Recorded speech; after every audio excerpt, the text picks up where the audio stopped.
så skal vi også have uddelt noget, der hedder den frivillige brænder. Og den uddeler vi til en af de aktive frivillige, vi har i vores forening. Og jeg vil bede Regina om at overlade inden. Regina, kom du her.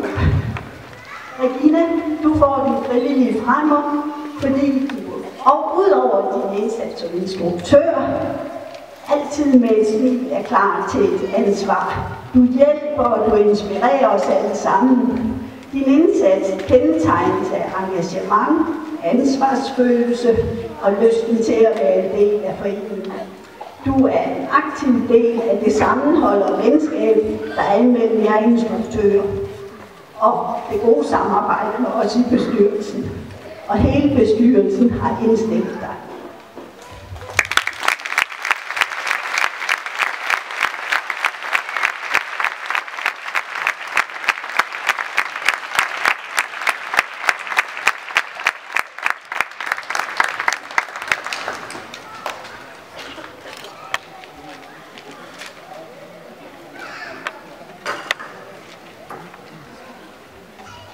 Ja, og så har vi også en hædersbevisning mere, og det går til en af de almindelige medlemmer af foreningen.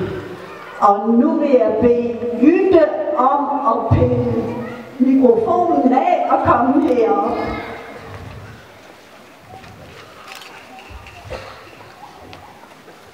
Jytte, du får simpelthen den gyldne brænder. Du har fortjent den i mange år.